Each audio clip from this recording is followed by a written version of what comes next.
Assalamualaikum warahmatullahi wabarakatuh. Kami dari kelompok 9 akan mempresentasikan tentang pengelolaan kelas dalam pembelajaran fikih di SD atau MI dengan dosen pengampu Bapak Roni Harsoyo. Anggota kelompok yang pertama, Muhammad Radi Pangestu, NIM 203190274, dan Nia Aulia Khodijatul Kubro, NIM 203190277. Materi yang pertama yaitu pengertian pengelolaan kelas. Pengertian pengelolaan kelas. Pengelolaan kelas menurut Jamarah dan Aswan Zain yang terdiri dari dua kata, yaitu pengelolaan dan kelas. Pengelola berasal dari kata kelola ditambah dengan awalan pe dan akhiran an. Istilah lain dari pengelolaan kelas adalah manajemen. Manajemen adalah kata yang diadopsi dari bahasa Inggris yaitu management. Berarti ketata laksanaan, tata pembinaan, dan pengelolaan. Sedangkan menurut Abdul Majid dalam bukunya Belajar dan Pembelajaran, pengelolaan kelas adalah keterampilan guru untuk menciptakan dan memelihara kondisi belajar yang optimal dan mengembalikan bila terjadi gangguan dalam proses belajar mengajar. Kelas merupakan wahana paling dominan bagi terselenggaranya proses pembelajaran bagi anak-anak sekolah. Dalam Kamus Besar Bahasa Indonesia atau KBBI, kelas adalah ruangan tempat belajar di sekolah. Hornby dalam buku Oxford Advanced Learners mengatakan bahwa class is groups of students talk together or location when this group meet to be talks. Kelas merupakan tempat siswa yang belajar bersama atau suatu lokasi ketika kelompok itu menjalani proses pembelajaran pada tempat dan waktu yang format secara formal. Sedangkan menurut Sudirman, pengelolaan kelas adalah upaya dalam mendayagunakan potensi kelas. Kelas mempunyai peranan dan fungsi tertentu dalam menunjang keberhasilan proses interaksi edukatif. Menurut dari Nawawi, kegiatan manajemen atau pengelolaan kelas dapat diartikan sebagai kemampuan guru atau wali kelas dalam mendayagunakan potensi kelas berupa pemberitahuan kesempatan yang seluas-luasnya pada setiap persoalan untuk melakukan kegiatan kreatif dan terarah. Menurut Wilford Weber, pengelolaan kelas merupakan sekumpulan perilaku kompleks yang digunakan guru untuk menciptakan dan memelihara kondisi kelas sehingga peserta didik dapat mencapai tujuan pembelajaran secara efisien. Dari beberapa definisi tersebut dapat disimpulkan bahwa pengelolaan kelas adalah upaya yang dilakukan oleh guru meliputi perencanaan, pengaturan, dan pengoptimalan berbagai sumber, bahan, serta sarana pembelajaran yang efektif dan berkualitas bagi peserta didik. Materi yang kedua yaitu konsep dasar pengelolaan kelas. Konsep dasar pengelolaan kelas ada dua, yaitu yang pertama, berbagai jenis kegiatan yang dengan sengaja dilakukan oleh guru. Yang kedua yaitu pengolahan kelas, yaitu usaha sadar untuk merencanakan serta melaksanakan pengawasan atau supervisi terhadap program dan kegiatan yang ada di kelas. Materi yang ketiga yaitu strategi mengelola kelas yang baik. Tujuan pengelolaan kelas. Tujuan yang secara umum, yang pertama, pengajaran dilakukan dengan maksimal. 2. Memberikan dalam kemudahan untuk kemajuan siswa. 3. Memberikan kemudahan dalam mengangkat masalah yang penting. Tujuan secara khusus. Yang pertama, mendorong siswa untuk mengembangkan tanggung jawab untuk dirinya sendiri dan orang lain. 2. Mengembangkan pemahaman dalam penyajian. 3. Membangkitkan rasa tanggung jawab untuk melibatkan diri dalam tugas. Strategi mengelola kelas yang baik yang pertama yaitu memulai pembelajaran dengan tepat waktu. 2. Menata tempat duduk yang tepat. 3. Mengatasi gangguan dari luar kelas. 4. Peralihan yang mulus antara segmen pelajaran dari pembelajaran 1 ke pembelajaran 2. 5. Pemberian pekerjaan rumah atau PR dan semacamnya. 6. Mempertahankan momentum selama pembelajaran. Strategi pengelolaan kelas yang efektif dapat dilakukan dengan beberapa teknik. Yang pertama, dengan teknik mendekati. 2. Teknik memberikan isyarat. 3. Teknik mengadakan humor. 4. Teknik tidak mengacuhkan. Faktor yang mendukung pengelolaan kelas yang pertama yaitu lingkungan fisik atau lingkungan kelas. Pertama, visibility atau keleluasaan pandangan. Artinya penempatan dan penataan barang-barang di dalam kelas tidak mengganggu pandangan siswa, sehingga siswa secara leluasa dapat memandang guru, benda, atau kegiatan yang sedang berlangsung. kedua, accessibility atau mudah dicapai, yaitu penataan ruang harus dapat memudahkan siswa untuk meraih atau mengambil barang yang dibutuhkan selama proses pembelajaran. 3. Comfortable atau kenyamanan. Kenyamanan di sini berkenaan dengan temperatur ruangan, cahaya, suara, dan kepadatan kelas. Faktor yang kedua yaitu metode pembelajaran. Yang pertama, contoh dari metode pembelajaran. Metode ceramah, metode tanya jawab, metode diskusi, atau dengan metode yang lainnya yang bisa digunakan dalam proses pembelajaran. Materi yang keempat yaitu keterampilan pengelolaan kelas. Keterampilan pengelolaan kelas. Keterampilan yang berhubungan dengan kompetensi guru dalam mengambil inisiatif dan mengendalikan pelajaran serta aktivitas yang berkaitan dengan keterampilan mengelola kelas adalah sikap tanggap, membagi pertahanan, dan memusatkan perhatian kepada kelompok. Faktor yang mendukung pengelolaan kelas yaitu yang pertama, menunjukkan sikap tanggung jawab, 2. Mendekati dan memberikan pernyataan, 3. Reaktif terhadap gangguan di kelas, 4. Memberikan petunjuk yang jelas, 5. Memberikan penguatan ketika diperlukan. Materi yang kelima yaitu masalah pengelolaan kelas. Masalah pengelolaan kelas dapat dikelompokkan menjadi dua kategori, yaitu masalah individual dan masalah kelompok.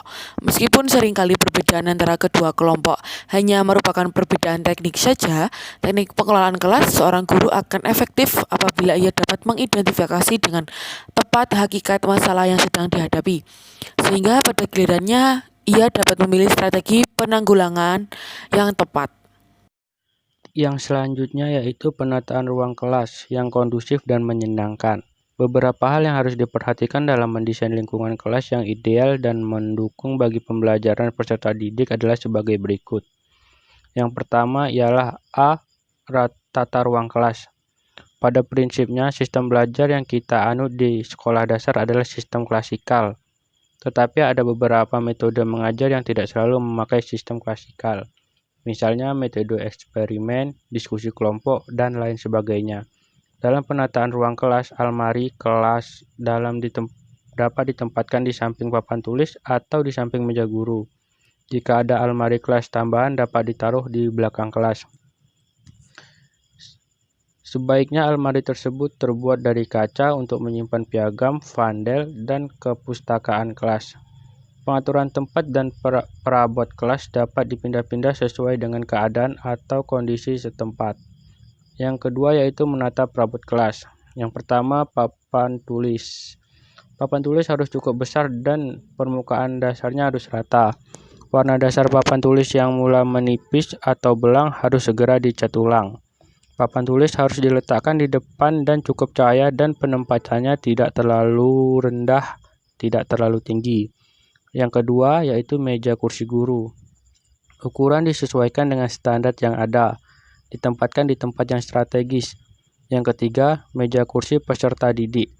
Ditata sedemikian rupa sehingga dapat menciptakan kondisi kelas yang menyenangkan dan nyaman. Yang keempat, jadwal pelajaran.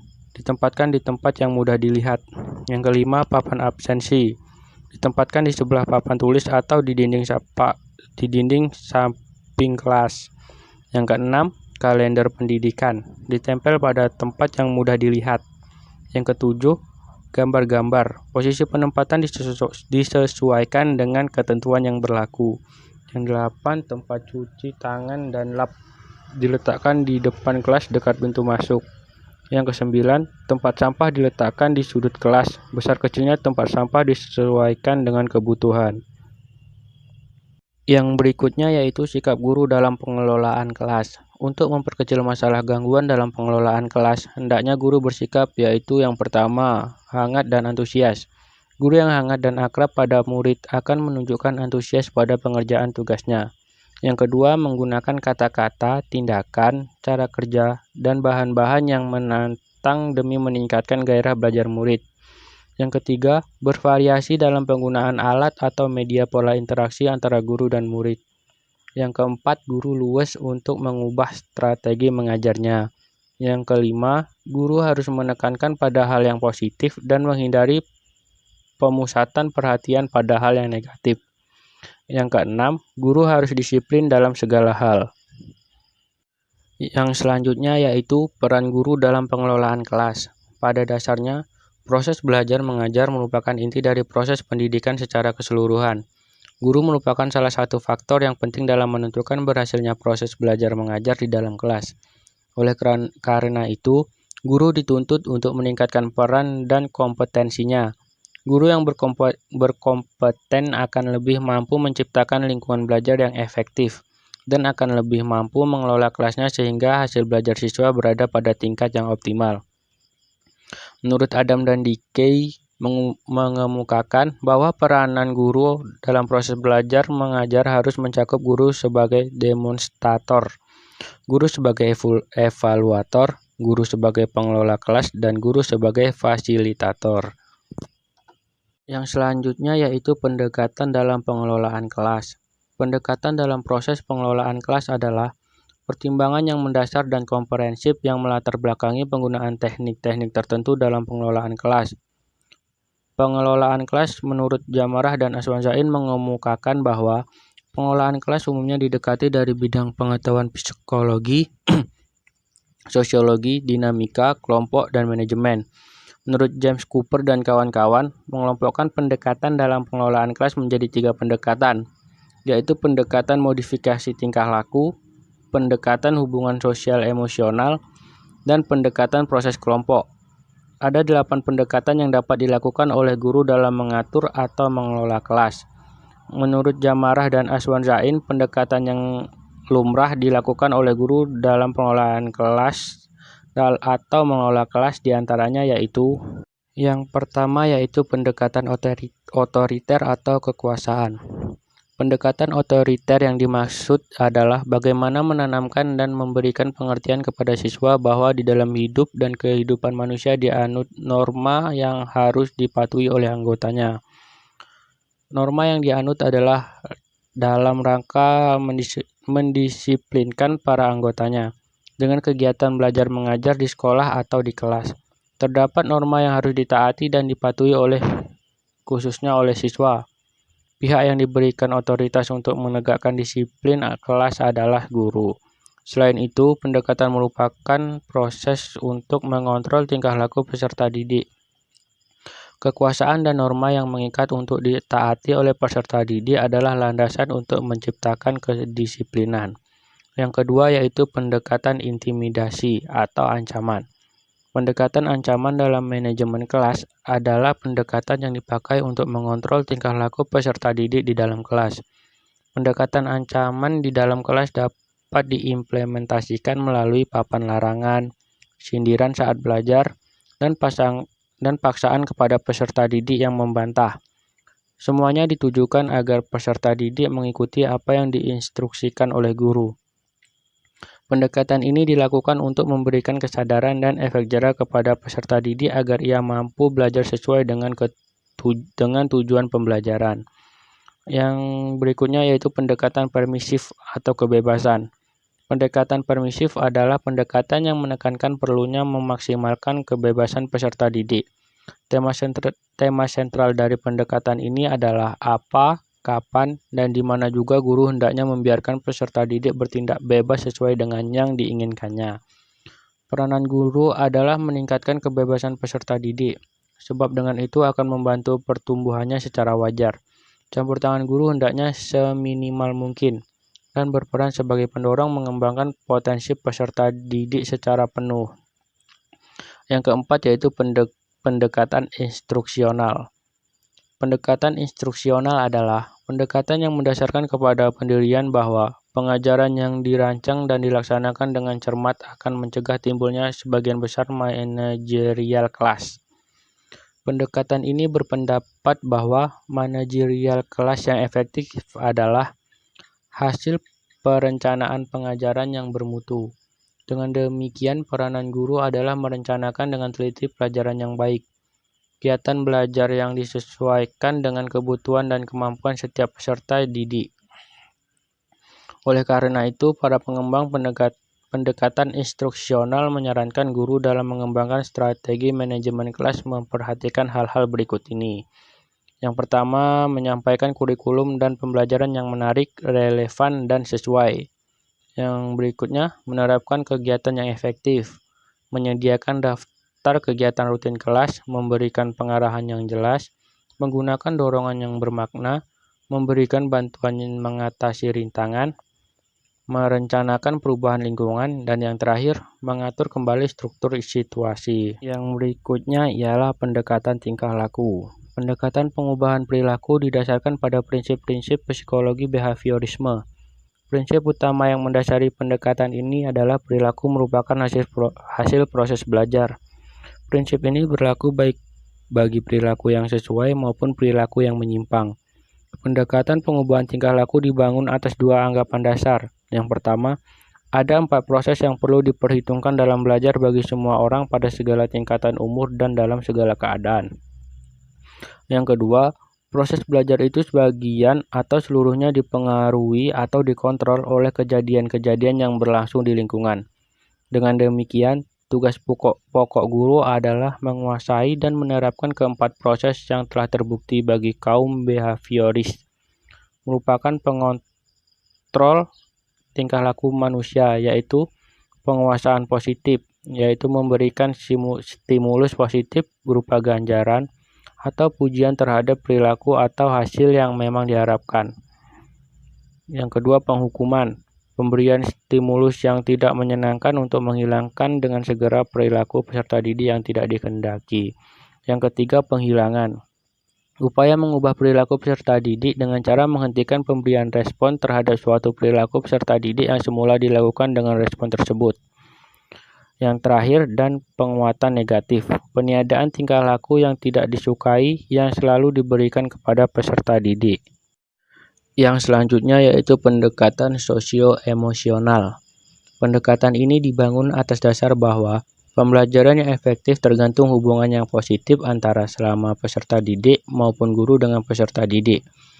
Oleh karena itu, tugas pokok guru dalam manajemen kelas adalah membangun hubungan antar pribadi yang positif dan meningkatkan iklim sosio-emosional yang positif pula.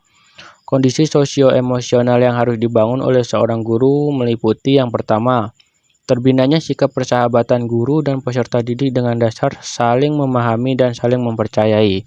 Sikap ini dapat membantu terciptanya iklim yang menguntungkan bagi terciptanya kondisi belajar yang optimal. Peserta didik akan belajar secara produktif baik pada saat ada guru maupun tidak ada guru. Yang kedua, ciptakan satu kondisi yang menyebabkan peserta didik sadar akan kesalahannya sehingga ada dorongan untuk memperbaiki kesalahannya. Yang ketiga, terciptanya hubungan baik guru peserta didik senantiasa gembira, penuh gairah dan semangat, bersikap optimistik, realistik dalam kegiatan belajar mengajar yang sedang dilakukan secara terbuka terhadap hal-hal yang akan ada pada dirinya. Yang berikutnya ialah pendekatan proses kelompok. Membutuhkan kemampuan guru dalam menciptakan momentum yang dapat mendorong kelompok-kelompok di dalam kelas menjadi kelompok yang produktif. Di samping itu, pendekatan ini juga mengharuskan guru untuk mampu menjaga kondisi hubungan antar kelompok agar dapat selalu berjalan dengan baik. Menurut Saiful Bahri Jamarah, dasar dari grup proses approach ini adalah psikologi sosial dan dinamika kelompok yang mengetengahkan dua asumsi sebagai berikut. Yang pertama, pengalaman belajar di sekolah bagi peserta didik berlangsung dalam konteks kelompok sosial. Asumsi ini mengharuskan wali atau guru kelas dalam pengelolaan kelas selalu mengutamakan kegiatan yang dapat mengikut sertakan seluruh personal di kelas. Dengan kata lain, kegiatan kelas harus diarahkan pada kepentingan bersama dan sedikit mungkin kegiatan yang bersifat individual. Yang kedua, tugas guru terutama adalah memelihara kelompok belajar agar menjadi kelompok yang efektif dan produktif. Berdasarkan asumsi ini, berarti seorang wali guru harus mampu membentuk dan mengaktifkan peserta didik bekerja sama dalam kelompok. Hal tersebut harus dilaksanakan secara efektif agar hasilnya lebih baik daripada peserta didik belajar sehari-hari. Kegiatan guru sebagai kelompok antara lain dapat diwujudkan berupa guru belajar yang bertugas membantu kelompok belajar. Yang berikutnya ialah pendekatan elektik dan analitik pluralistik. Pendekatan eklektik atau eclectic counseling menunjuk pada suatu sistematika dalam konseling yang berpegang pada pandangan teoretis dan pendekatan, yang merupakan perpaduan dari berbagai unsur yang diambil atau dipilih dari beberapa konsepsi serta pendekatan. Konselor dalam hal ini guru yang berpegang pada pola elektrik berpendapat bahwa mengikuti satu orientasi teoretis serta menerapkan satu pendekatan saja terlalu membatasi ruang gerak peserta didik.